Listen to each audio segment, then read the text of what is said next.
السلام علیکم ورحمۃ اللہ وبرکاتہ۔ اللہ والوں، سلام اس پر کہ جس کے گھر میں چاندی تھی نہ سونا تھا، سلام اس پر جو امت کے لیے راتوں کو روتا تھا۔ بنی اسرائیل 92-93 آیت میں مشرکین کی بات، ہم تجھ پر ایمان نہیں لائیں گے، ہمارے لیے زمین سے چشمہ جاری کر دے، آسمان کو ٹکڑے کر کے ہم پر گرا دے، یا اللہ اور فرشتوں کو سامنے لے آ، تیرا سونے کا ایک گھر ہو، تو آسمان پر چڑھ جا۔ سودے بازی کی، ایک دن ہم تمہارے معبود کی عبادت کرتے ہیں، ایک دن تم ہمارے معبودوں کی عبادت کرو۔ اس پر سورہ کافرون نازل ہوئی کہ ایسا نہیں ہو سکتا۔ مشرکین نے یہودیوں سے مل کر ذوالقرنین، اصحاب کہف، روح کے بارے میں سوالات کیے۔ اللہ نے ان سوالات کے جواب بذریعہ وحی آپ کو بتا دیے۔ اللہ نے ان کی یہ تدبیر بھی ناکام کر دی۔ حج سے فارغ ہونے کے بعد مشرکین مکہ چاہتے تھے کہ اسلام کی دعوت کو روکا جائے۔ صلی اللہ علیہ وسلم قریش کے بڑے قبیلے سے تھے۔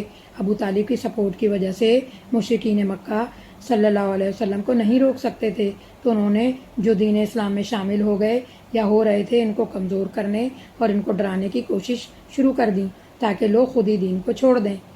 مشرکین مکہ نے پلاننگ کی کہ دین اسلام قبول کرنے والوں کو محفلوں میں بلا کر بے عزت کیا جائے، ایسی باتیں ان کے سامنے کی جائیں جس سے وہ مایوس ہو جائیں، ان کا مذاق اڑایا جاتا۔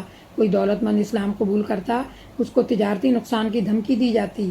جو کہتے کہ اسلام قبول کرنے سے ہمارے دلوں کو سکون ملتا ہے، تو گانے والی اور ناچنے شراب پلانے والی ان کے سامنے لے آتے کہ ان سے سکون حاصل کرو۔ سورہ لقمان کی آیت لہ الحدیث کا ذکر آیا ہے۔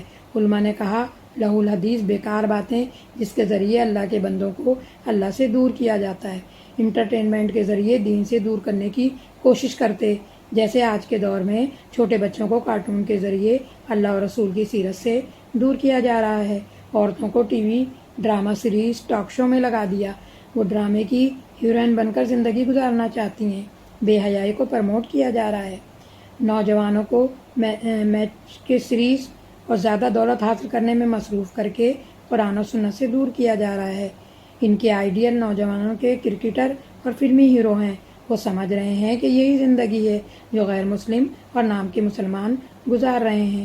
اس زمانے میں بھی مسلمانوں کو گمراہ کرنے کے لیے انٹرٹینمنٹ کے نام سے کام ہو رہا تھا، اور اس زمانے میں بھی ناچ گانوں، افسانوں، قصے کہانیوں کے ذریعے لوگوں کو گمراہ کیا جاتا تھا، اور آج کے دور میں بھی یہی ہو رہا ہے کہ انٹرٹینمنٹ کے نام سے نوجوانوں کو گمراہ کیا جا رہا ہے۔ کچھ نوجوانوں کی صبح میوزک، رات میوزک، گھر کی دعوت شادی میں میوزک۔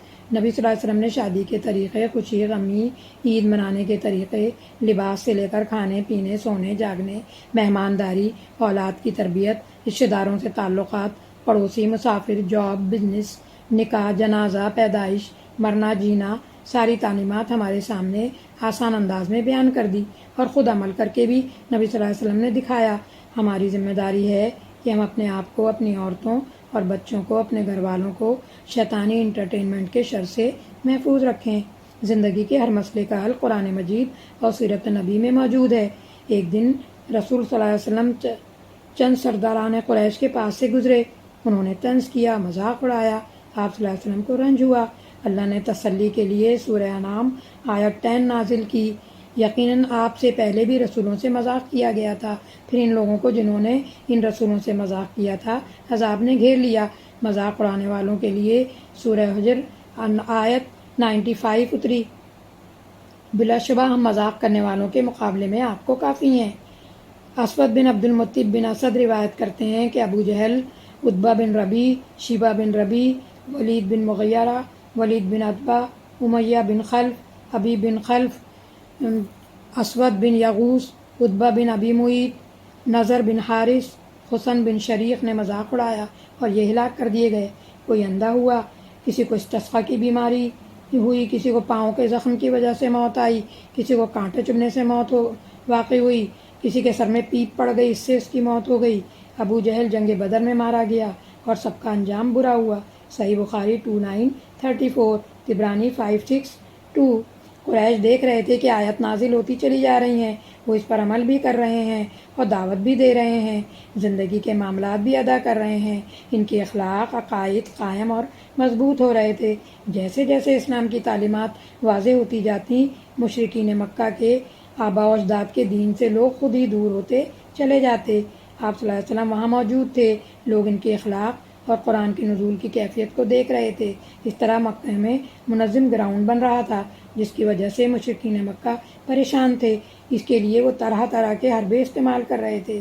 کبھی اسلام کی باتوں کا مذاق اڑاتے، کبھی نبی صلی اللہ علیہ وسلم کے خلاف باتیں کرتے، نبی صلی اللہ علیہ وسلم کی بات لوگوں کو سننے سے روکتے، قرآن پڑھا جاتا تو ڈسٹرب کرتے، قصے کہانیاں سنانے بیٹھ جاتے، رسول صلی اللہ علیہ وسلم کے ساتھ تکلیف دہ بات کر دیتے صلی اللہ علیہ وسلم۔